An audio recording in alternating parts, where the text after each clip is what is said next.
And welcome to the Dow third quarter 2025 earnings conference call. At this time, all participants are in a listen-only mode. A brief question-and-answer session will follow the formal presentation. If you would like to ask a question at that time, please press star followed by 1 on your telephone keypad. And as a reminder, this conference is being recorded. I will now turn it over to Dow Investor Relations Vice President, Andrew Riker. Mr. Riker, you may begin. Good morning. Thank you for joining today. The accompanying slides are provided through this webcast and posted on our website. I'm Andrew Riker, Dow's Investor Relations Vice President. Leading today's call are Jim Fitterling, Chair and Chief Executive Officer, Karen S. Carter, Chief Operating Officer, and Jeff Tate, Chief Financial Officer. Please note our comments contain forward-looking statements and are subject to the related cautionary statements contained in the earnings news release and slides. Please refer to our public filings for further information about principal risk and uncertainties. Unless otherwise specified, all financials, where applicable, exclude significant items. We will also refer to non-GAAP measures. A reconciliation of the most directly comparable GAAP financial measure and other associated disclosures are contained in the earnings news release that is posted on our website.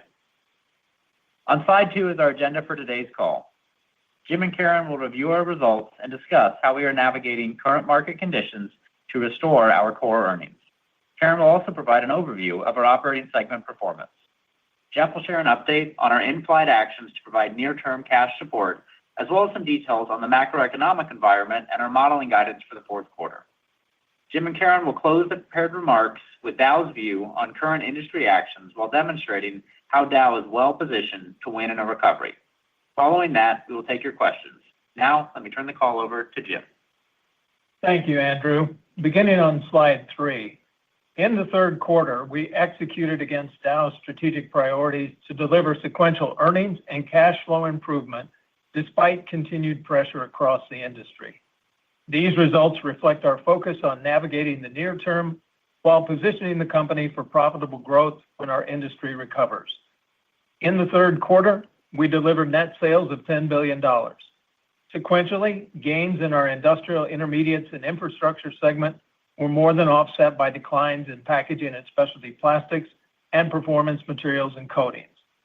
EBITDA was $868 million, and while this is lower than the same period last year, our earnings reflect an improvement over second quarter. This was driven by volume gains stemming from our new growth investments in the U.S. Gulf Coast, lower planned maintenance activity, and the progress we're making on our cost reduction actions. Cash provided by operating activities was up $1.6 billion sequentially, primarily driven by working capital improvements and advanced payments for low-carbon solutions and other long-term supply agreements. We also delivered $249 million of dividends, reflecting our commitment to competitive shareholder returns over the cycle.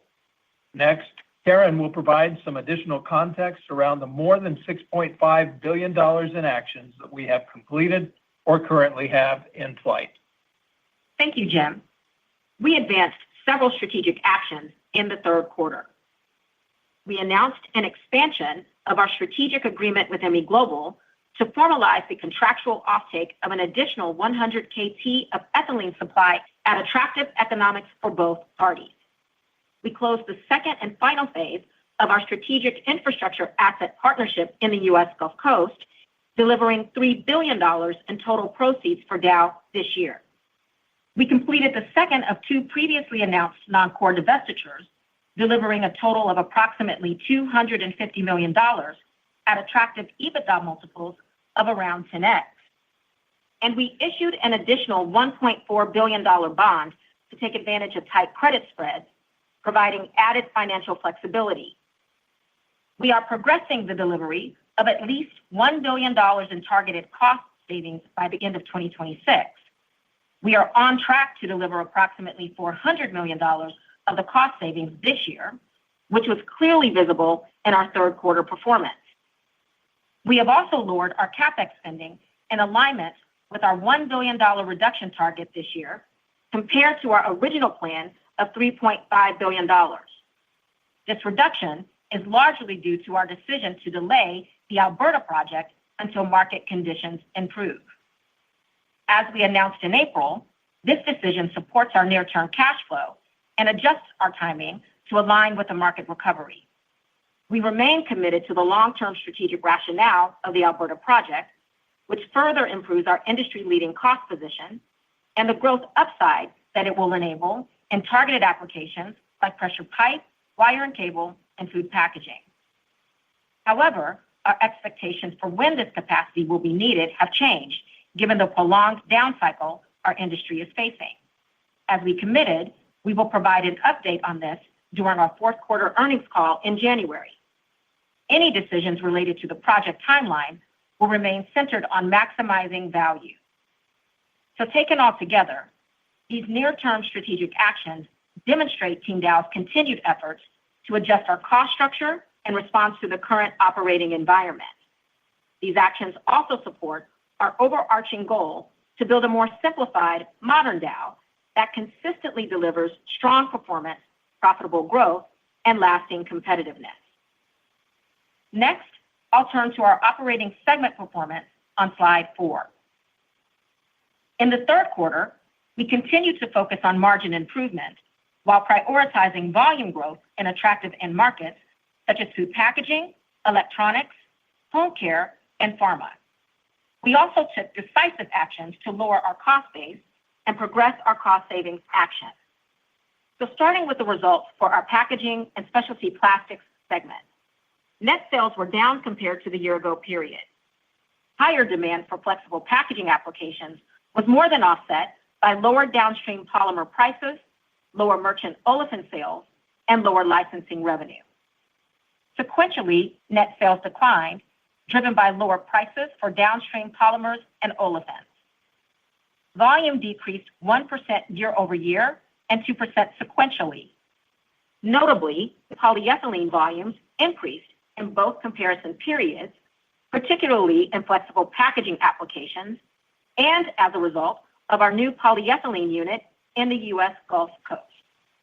These items were more than offset by lower olefins volumes in Europe, following our earlier decision to idle one of our crackers in Terneuzen. Operating EBIT was $199 million, reflecting a decrease compared to the year-ago period. This was primarily driven by lower integrated margins. Operating EBIT increased sequentially due to higher integrated margins and operating rates, lower fixed costs from our cost reduction actions, and the benefit of the startup of our new polyethylene unit in the U.S. Gulf Coast, which is helping Dow to realize the full benefit of our integration. Next, turning to our industrial intermediates and infrastructure segment on slide 5. Net sales were down 4% year-over-year, driven by continued pricing pressures globally, resulting in an 8% impact on revenue. Sequentially, net sales increased, reflecting volume gains in both businesses and all regions. This was supported by lower planned maintenance activity and the startup of one of our near-term growth projects, which partly offset lower prices. Volumes increased 2% compared to the year-ago period, driven by gains in the U.S. and Canada in both businesses, as well as in energy applications. Sequentially, volume increased 5% with improved supply availability following planned maintenance activities in both businesses, as well as additional volumes from our new alkoxylation unit in Seadrift, Texas. Operating EBIT for the segment increased versus the year-ago period, driven by higher volumes and operating rates, as well as lower fixed costs, which were partly offset by lower prices. Sequentially, operating EBIT increased by $138 million. This was driven by lower planned maintenance activity and higher volumes in both businesses. This volume growth was enabled by the startup of our new alkoxylation unit in the U.S. Gulf Coast, which serves more resilient home and personal care end markets. Moving to the Performance Materials and Coatings segment on slide 6. Net sales in the quarter were $2.1 billion, down 6% versus the year-ago period and 2% sequentially, driven by pricing pressures on the upstream areas of the segment. In the third quarter, architectural coatings experienced normal seasonal patterns, but downstream silicones remained a bright spot, both compared to the year-ago period and prior quarter, particularly in high-value applications such as home care and electronics. Operating EBIT decreased both year-over-year and sequentially, driven by upstream margin compression, partly offset by lower fixed costs from our cost reduction actions. To conclude, Team Dow is focused on continuing to take actions to help navigate the challenges our industry is facing while driving a streamlined, more modern, and more simplified enterprise. We are protecting and growing our positions in high-value markets while also realizing the benefits from our targeted and accelerated actions to deliver at least $1 billion in cost savings by 2026. We also continue to optimize our global manufacturing footprint, as evidenced last quarter when we announced the outcome of our strategic review in Europe, resulting in the shutdown of 3 upstream assets in the region. I will now turn the call over to Jeff, who will share more on the actions we are taking to ensure Dow's financial flexibility, as well as some macroeconomic insights and our outlook for the fourth quarter. Thank you, Karen. Good morning to everyone participating in today's call. Turning to slide 7. We continue to advance several strategic priorities to support Dow's near-term cash flow, further enhance our balance sheet, and deliver structural improvements. This positions the company for growth and better profitability in the recovery.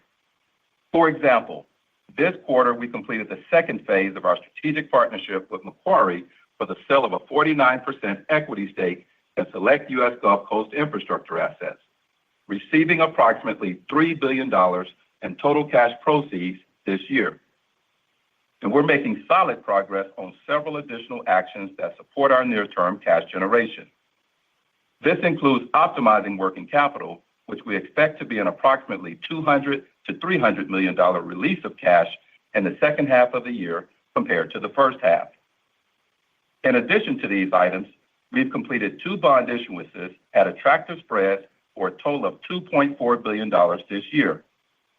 Doing so provides added flexibility and support while maintaining our commitment to investment-grade credit profile. And it extends our material debt maturities out to 2029. As of the end of the third quarter, our cash and cash equivalents balance is above $4.5 billion.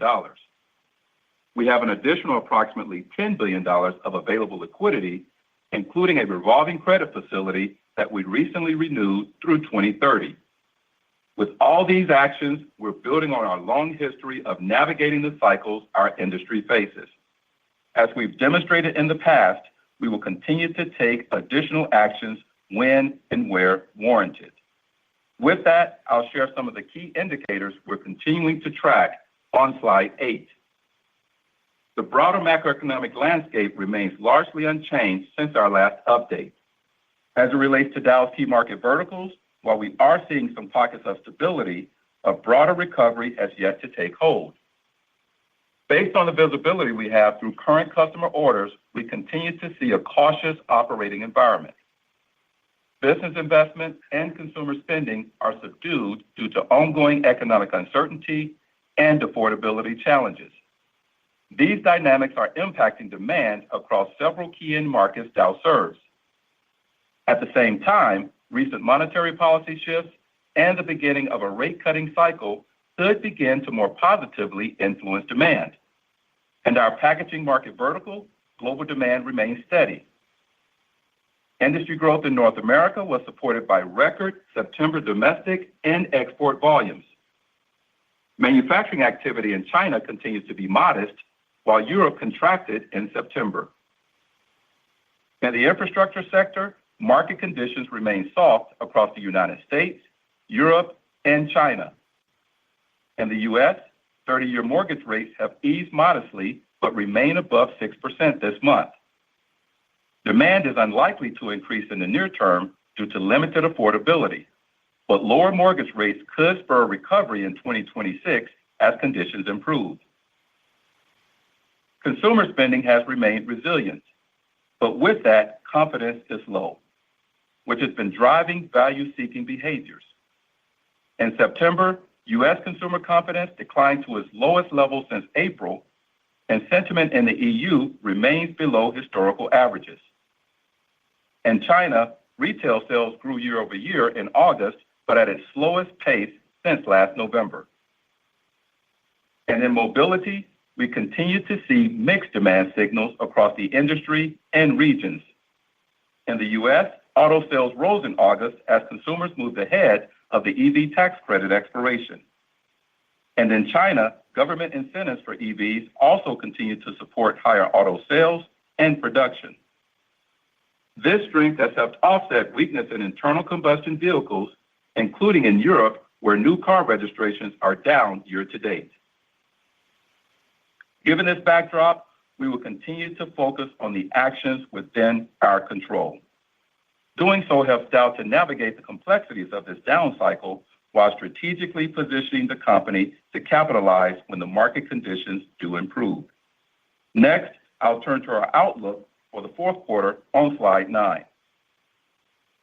The macroeconomic dynamics that I described continue to limit visibility into customer buying patterns, making projections challenging. As always, we're committed to maintaining transparency and will provide timely updates if they become available. Based on current indicators and normal seasonality, we anticipate our fourth quarter EBITDA to be approximately $725 million. Our disciplined and targeted cost actions and lower planned maintenance activities are expected to provide sequential tailwinds.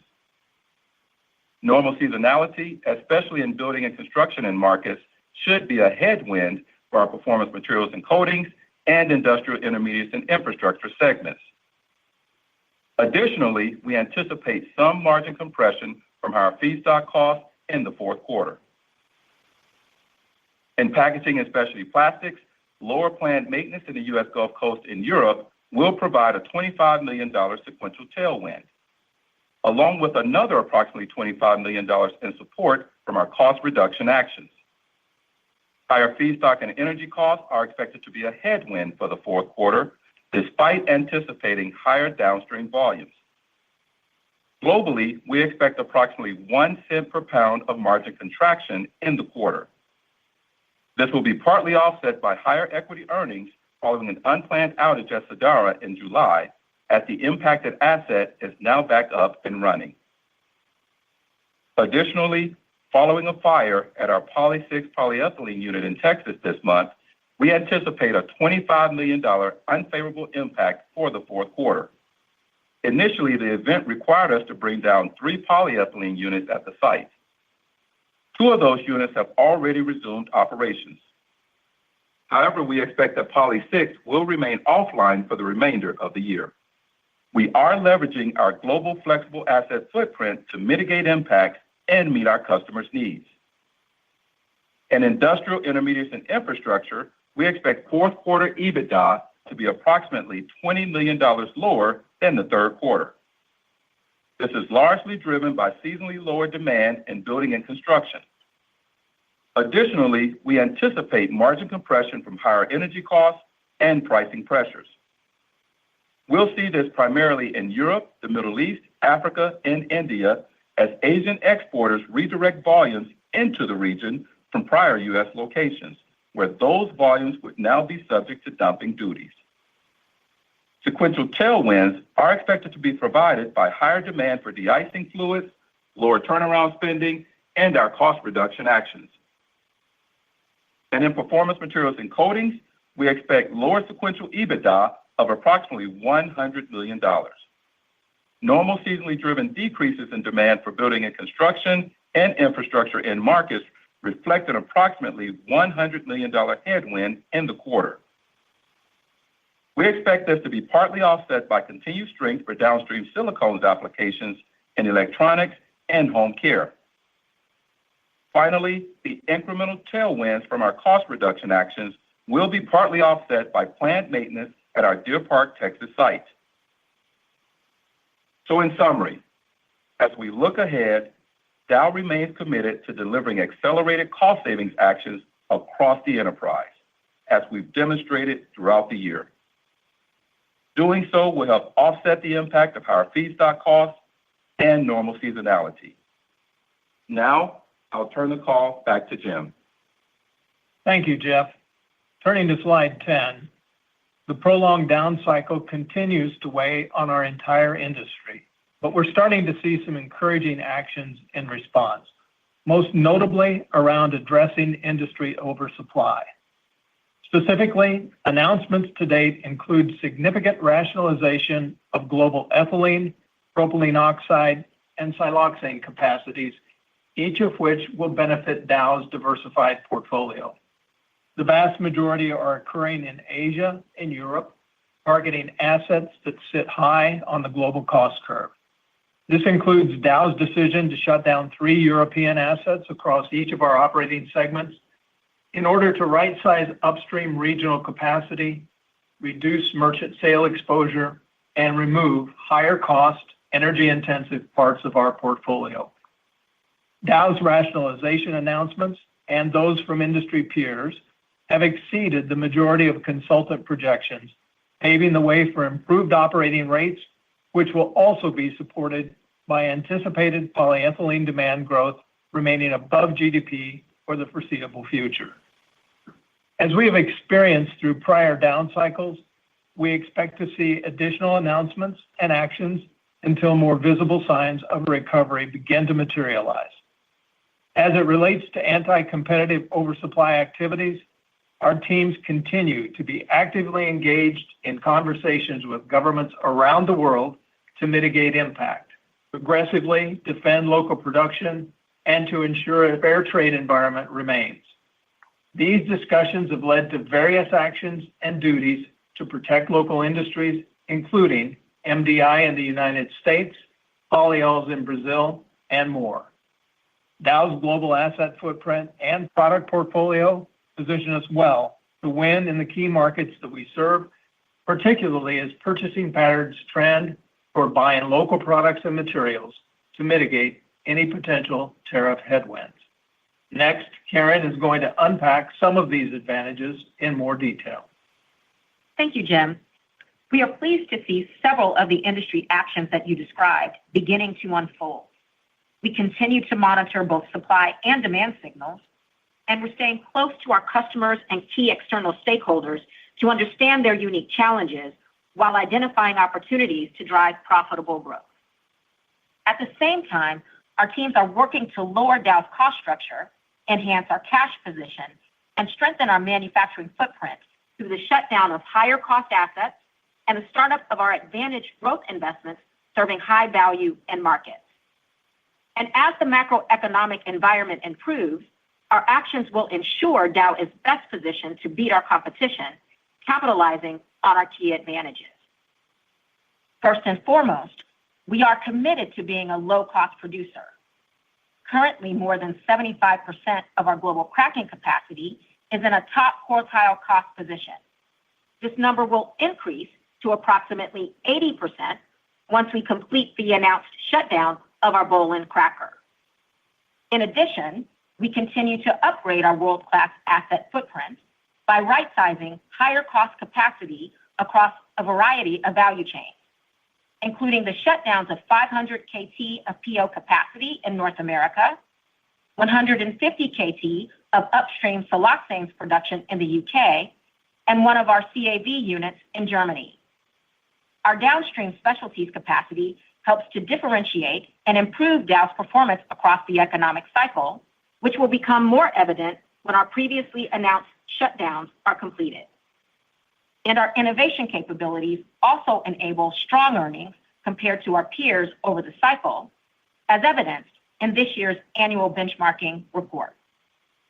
So to summarize, with the addition of our U.S. Gulf Coast investments, broad product range, leading cost efficiency, and global scale, Dow is set to gain share in premiums in markets that traditionally grow above GDP, like packaging, electronics, mobility, and consumer goods. And we are confident that Dow's differentiated portfolio, paired with our team's strong execution, will position us to outperform as the industry recovers. In closing, on slide 11, our priorities are clear, and our teams remain focused on restoring core earnings, enhancing our long-term competitiveness, and delivering more than $6.5 billion in strategic actions and cash support items to position Dow well for profitable growth and value creation in the recovery. As a reminder, this includes the $3 billion we received for our strategic partnership with Macquarie, as well as accelerating our in-year savings from the $1 billion in cost actions that we announced in January. In addition, our diverse product portfolio, strategically advantaged asset footprint, and global scale will help Dow to capture demand in attractive end markets growing above GDP. And our new alkoxylation and polyethylene units in the U.S. Gulf Coast are already delivering returns, providing further evidence of the value of our integration and low-cost asset footprint in the Americas. Importantly, we continue to engage in positive and productive conversations with several governments around the world as it relates to anti-competitive behaviors, as well as changing trade and tariff policies. We remain confident that we're in a strong position to mitigate the impact of tariff costs. In summary, we're focused, and we're taking strong actions to navigate the current environment while advancing our long-term strategic priorities. We remain committed to delivering strong performance, profitable growth, and lasting competitiveness in key value chains. And as we have demonstrated in the past, we will continue to identify and implement the right actions that help us stay closer to our customers while outperforming the competition. With that, I'll turn it back to Andrew to get us started with the Q&A. Thank you, Jim. Now let's move on to your questions. I would like to remind you that our forward-looking statements apply to both our prepared remarks and the following Q&A. Operator, please provide the Q&A instructions. Thank you. Ladies and gentlemen, we will now begin our Q&A session. If you have dialed in and would like to ask a question, please press star followed by 1 on your telephone keypad. If you would like to withdraw your question, please press star 1 again. We kindly ask that everyone limit themselves to 1 question. Your first question comes from Vincent Andrews with Morgan Stanley. Please go ahead. Thank you, and good morning, everyone. Wondering if we could just get a bit of a reconciliation about the third quarter. Ultimately, the results came in nicely ahead of what you expected when you gave the original guidance at 2Q. Obviously, about a month ago, you were anticipating things were going to fall short of that, particularly in packaging, especially plastics, but you wound up being able to exceed your original estimate there, likewise in Triple I. So just wondering what happened. Was it just that September came in better than expected, or were you better on costs, or just what allowed this outcome to take shape? Thank you.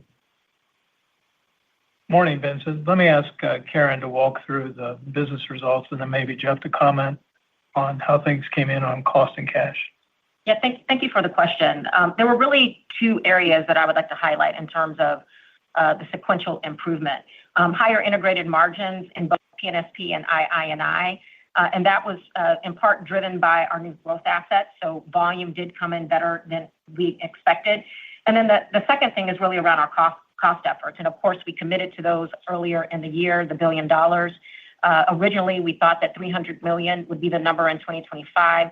We've since accelerated that to $400 million and have clear line of sight to that. And that actually showed up in the bottom line in third quarter in a visible way. So I would say that those 2 things were really the difference in terms of how we not only exceeded expectations from the last guide, but also sequential improvements quarter over quarter. And Vincent, good morning. This is Jeff. I'll just make a couple of additional comments here related to cash flow, and even on the cost reductions that Karen was just mentioning. Initially in our guide for 3Q, we expected to be approximately $50 million tailwind for us, and it was actually better than that as September came in a little bit stronger on the cost reduction side at about $75 million, so about a $25 million improvement there. I do want to spend a second on the cash flow as well, though, because you'll notice that our cash from operations came in at $1.1 billion in third quarter, which is an improvement sequentially of $1.6 billion. And that was really driven by 3 different areas here. Sizable improvement in our working capital. The team has done a phenomenal job of continuing to really double down on the working capital improvement going into the second half of the year. In fact, as you heard in my prepared remarks, we're expecting in the second half of the year our working capital to deliver a release of cash of $200 to $300 million. And we saw $80 million of that working capital improvement in terms of a source of cash during the third quarter. We also had the two long-term strategic supply agreements that Karen mentioned in her prepared remarks, as well as the improved earnings that we had sequentially from second quarter to third quarter. Your next question comes from the line of Hassan Ahmed with Alembic Global Advisors. Please go ahead. Morning, Jim. Jim, really appreciate the industry sort of outlook you guys provided in slide 10. So just a broader question, around rationalization and new project cancellations. On the rationalization side of things, obviously, the South Korean side, the Japanese side, and the European side, you can assign, projects, you can see which capacity is being shut down. What's less clear is the anti-involution side, China in particular, what cancellations may transpire over there. So I'd really appreciate, if you could sort of provide your thoughts around that. And part and parcel with that, I keep hearing that, look, once China announces new facilities, they never cancel those projects. They have a long track record of that. So is that also changing? Good morning, Hassan. Thanks for the question. I would say a couple of things on the ethylene supply outlook, and I think most of your questions were geared toward that. We've got right now line of sight to about 9,300 kilotons of global capacity, which is being rationalized. You've got about 4,400 kilotons in Europe, Middle East, and Africa. And those have been announced and I think are well documented. And that includes our Bolen asset. You've got 4,900 kilotons in Asia Pacific. That includes China, obviously, about Japan, China, Singapore, and about 1,000 kilotons across the rest of Asia. We've got speculation on closures of about 13 million metric tons from a combination of additional capacity in Asia, Japan, and Korea to the tune of about 5 million tons, and China from the anti-involution policies to the tune of about 7 million tons. So that's what's out there. Obviously, the 9,300 kilotons that I mentioned, I would say much more confirmed than the 13 million. But all of that together starts to bring you toward 10% of the global capacity. And when you get into Europe, it's probably bringing you more into the 20% of European capacity range. And I think that's right in line with what the industry is seeing. Your comment on China in terms of, once announced, completed, I don't have any data to counter that. I would say I think you might see some delays in some announced capacity in China, just from a standpoint that the market in China is slow. And for certain grades of product, we're not as big in something like high density polyethylene, for example. But for certain grades, they've reached self-sufficiency, and they really don't have the cost position to export them. And as the world pushes back with anti-dumping duties and other measures to keep trade fair, that's going to put pressure on them. And so I think they'll look at the timing on those. Your next question comes from the line of Michael Sison with Wells Fargo. Please go ahead. Hey, good morning. Nice quarter. In terms of PST, I think you noted global integrated margins would be down a penny in the fourth quarter. Can you bifurcate that, from whether pricing or cost in the U.S., Europe, and export? And then just a quick follow-up. Slide 8, the pretty colors really haven't changed. Well, they're not that pretty. But if the global demand backdrop stays similar in the first half of 26, does EBITDA improve? And I know you have more cost savings next year. Can you maybe just talk about what happens in the event that we have this same colors heading into next year? Thanks, Michael. Karen, you want to hit PNSP, and I'll try to cover slide 8. Yeah, so it's important to note that, first of all, in third quarter, take a look at how we ended the quarter from an industry perspective. So when we came in the third quarter, we expected that prices would move up. And of course, as you know, they settled flat, even though we thought the market fundamentals were there. And so if you look at the ACC data in September, both domestic and export demand set record for the month. But then also industry inventories drew down. It was the second largest draw of the year. And so that's why, we expect and we anticipate that prices should go up in October. We have 5 cents on the table, and that should continue to occur, even though it's a challenging market environment. So when you look at why our integrated margins are predicted to be down by a penny, it's really because of the higher feedstock costs that are expected based on weather, frankly. So natural gas and ethane are both expected to go up. At the beginning of the month, there was a spike on ethane. It has since come down. And so we could get some relief on that. But right now, our view is that integrated margins, will decline by about a penny globally. But that also should provide, some support for prices going up in October. And again, we've got 5 cents per pound on the table.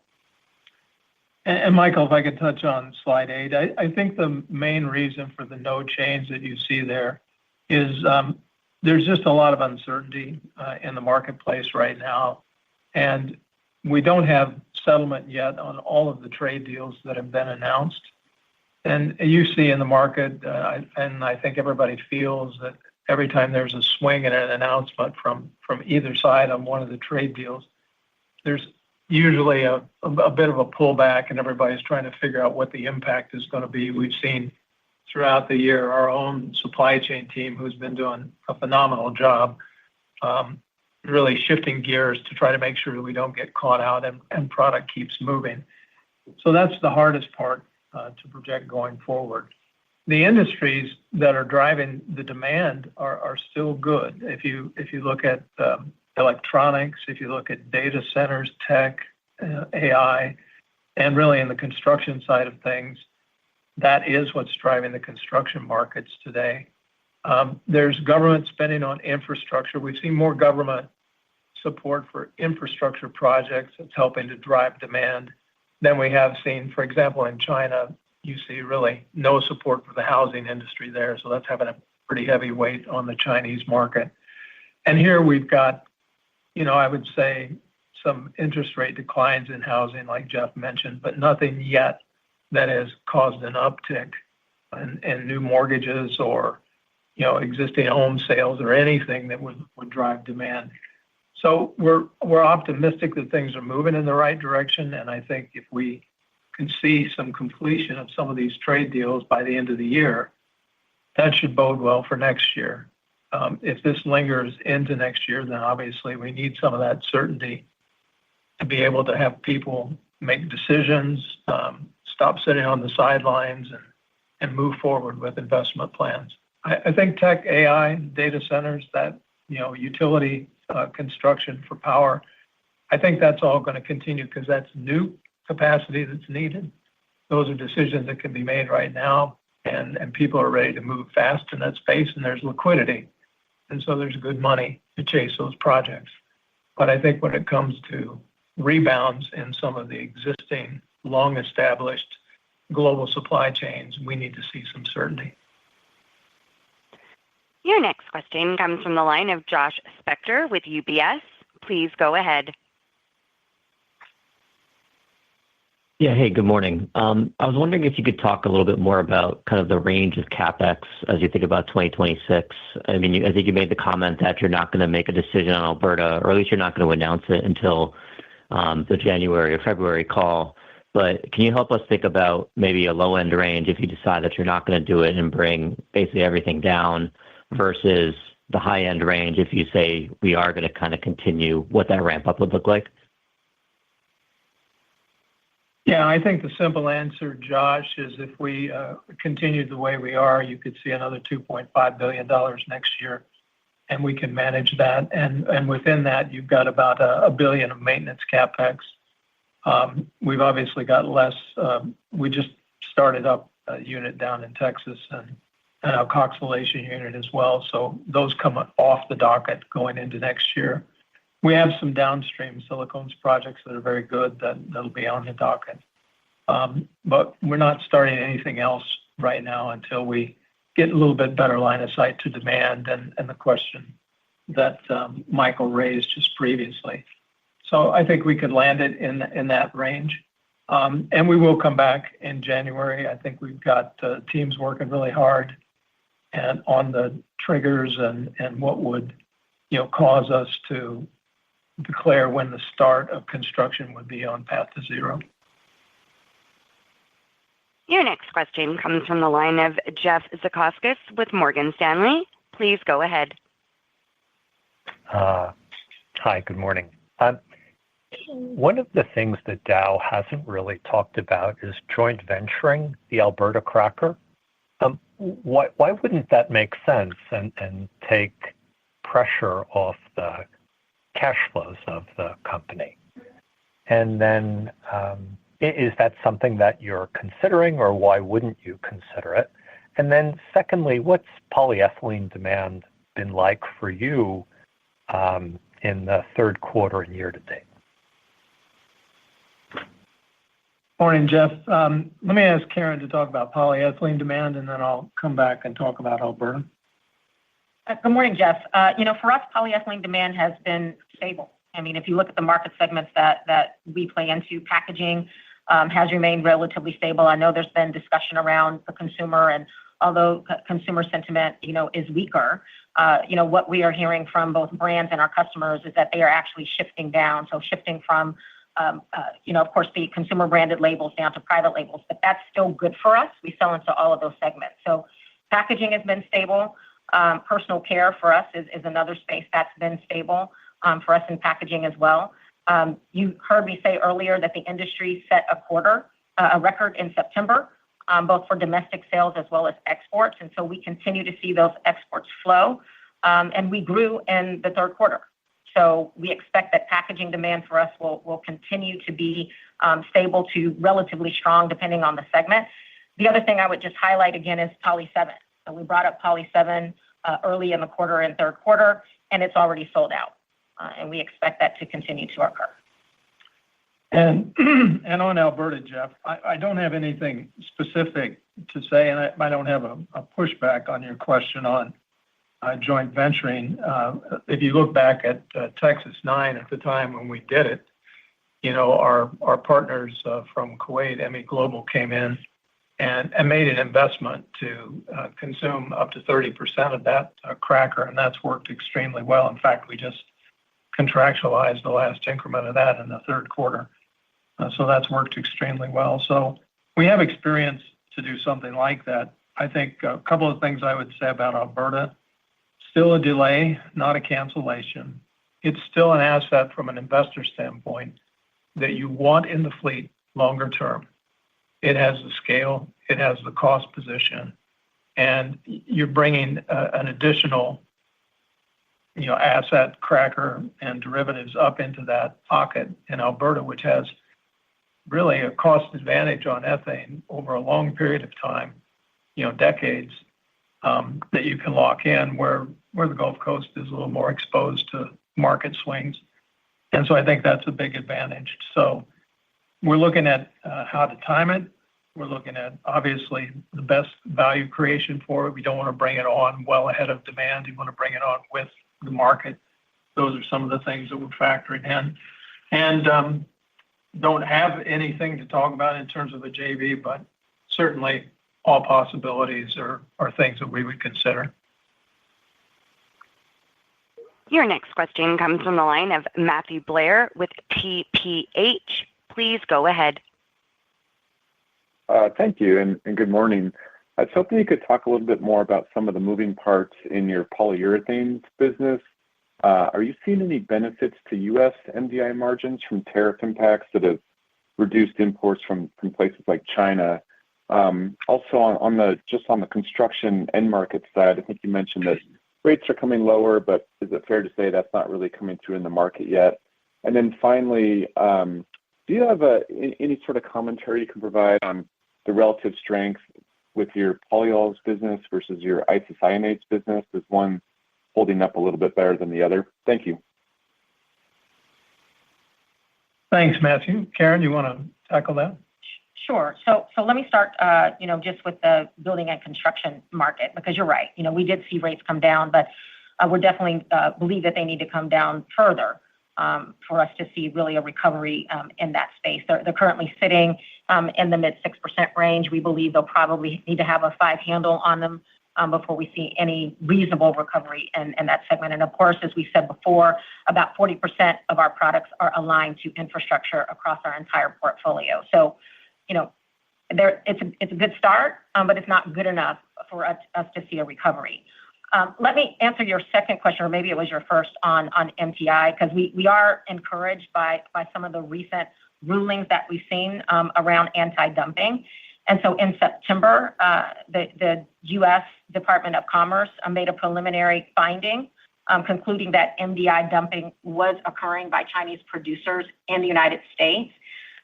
Chinese imports account for about 20% of the MDI market here.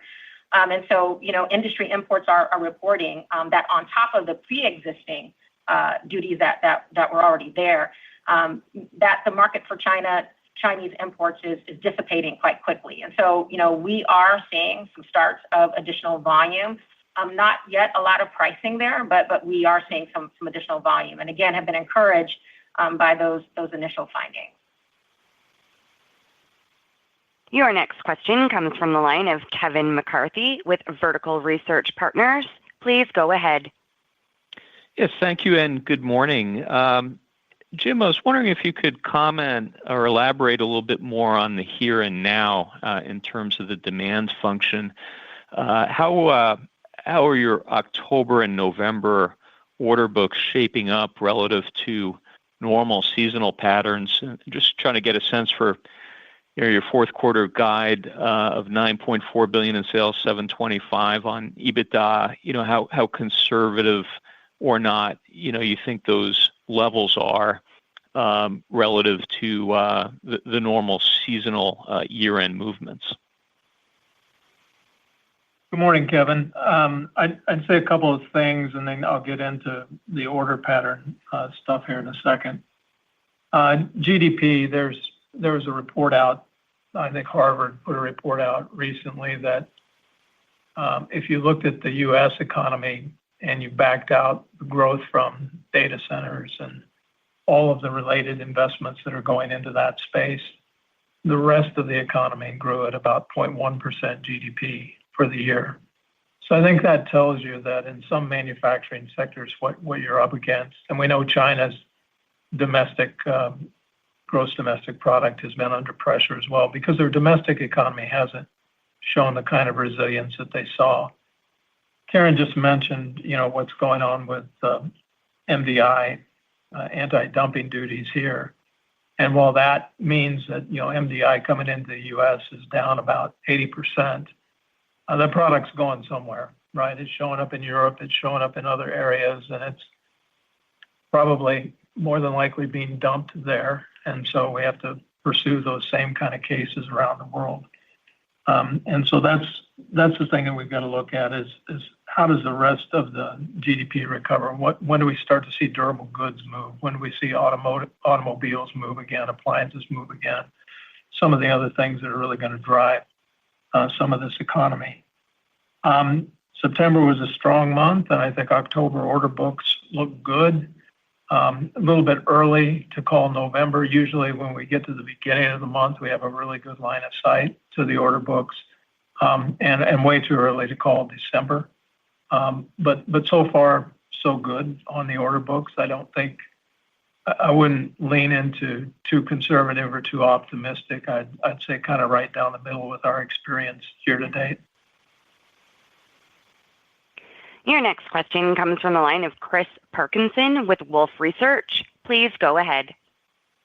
Great. Thank you so much. Jim, on slide 10, we can all see that the cost curve is pretty steep when it gets to the third and the fourth quartiles. And, we continue to see some of the rationalization, the asset footprint, presumably in the fourth quartile on an ongoing basis. But at the same time, that means certain third quartile assets become the operational fourth quartile assets, and the cost curve, the perceived cost curve, could actually be a little bit flatter than previous estimates. How, if any way whatsoever, does that filter in to your return assumptions, your longer term assumptions on Alberta, and how does that help you triangulate your decision making process over the next 6 to 12 months, or is it simply just too early to tell? Yeah, Chris, it's a good question. I mean, these curves change over time. They get steep and they flatten out at different periods of time. I'd say it's been pretty steady in this kind of range. Just recently, I think you've seen some moves in naphtha that have brought some things down. But at the same time, propane's come down as well. And so, that gives us a little bit of pronap advantage in Europe. So things move around. What I would say is that in any scenario, that Canadian asset will be a low-cost asset and it'll be a first quartile asset. So I think we look at it that way. And then we look at the rest of the footprint. And through the cycle, peak to peak, trough to trough, you want to try to make sure you're in a position to maximize the next peak for the shareholders. And when you get to the next trough, you've got your high-cost assets out of there. And at the next trough, you've got more assets to the left of the center point of that line. And so that's our decision making right now. The focus in Europe has been right-sizing it to the European market. And I think the big question mark is going to be how long will the European market continue to stay at that size? Will it stop or continue to shrink? And then, China, I think the other factor that comes in is the trade and how trade is going to be regulated, because a lot of capacity that's been built there is not low cost. And if countries around the world are trying to keep their manufacturing industries, they're going to have to put up some protection barriers to keep product from being dumped. And we're starting to see that happen now as a result. Those are the big factors, and I think we try to factor in that, and then the timing of the demand to come back. So if you think about what we were talking about on supply-demand rationalization before, you've got 10% of global capacity either announced or talked about in terms of coming out. That would be a significant bump up in ethylene operating rate. Karen mentioned polyethylene demand, which has been, for a slow growth economy, has been pretty good volume. We haven't seen the pricing power yet. But I do think the world's not going to sit at this slow growth place forever. So that capacity comes out, that demand rate kicks up. Pretty quickly, you get yourself into that 85+% operating rate. And then you start to see price power and you start to see move up that's going to really benefit the investors. Your next question comes from the line of Duffy Fischer with Goldman Sachs. Please go ahead. Yeah, good morning. Two questions maybe. So one, just to be explicit, your guide for Q4, what are you baking in for ethane pricing doing in the U.S.? How much of that 5 cents do you have baked in? And then your sequential operating rates, do they stay flat? Would be question one, just around the fourth quarter. And then second question is, have you guys done work, or do you have a view on what you think happens with natural gas pricing in the U.S. as we start to export more natural gas? So, a view on where 26 natural gas price goes. Good morning, Duffy. On ethane, we got 4 cents on the ethane in the quarter. Yeah, ethane's moving as you see, but I mean, natural gas production is good. The U.S. has plenty of natural gas liquids, so it's all going to be a function of operating rates. Our view on operating rates is the assets are going to run hard in the Americas, so I think that'll come through. Natural gas, weather is going to be a big factor, always is this time of year. And you've seen it has come off, where the strip was for the beginning of the quarter. It's come off because we're still producing, products still going into inventory. There hasn't been as much demand for heating. And so, we've had this, kind of warmer September, October, I think, which has helped into this strip, starting to cool off a little bit now. So we'll watch the inventory levels. That'll be the biggest factor there. But the near-term moves on gas have been positive. And as gas moves down, you'll probably see the frac spreads will stay about the same, so that may bring ethane down. The other wild card to watch is, does ethane get in the middle of a trade negotiation between U.S. and China? It did in the previous round. And so what happens with ethane exports? I'm not advocating for anything here. I'm just saying that China is a big receiver of ethane exports, and so it got treated a little bit like rare earths in the last discussion, and we have to watch that. Your next question comes from the line of Patrick Cunningham with Citi. Please go ahead.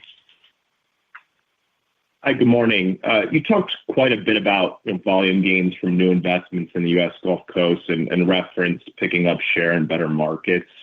I guess first, can you help quantify the run rate earnings contribution from some of these growth investments? And are there any other incremental investments or tailwinds we should be aware of that give additional uplift next year? Maybe ask Karen to make a few comments on the run rate investments. Yeah, absolutely.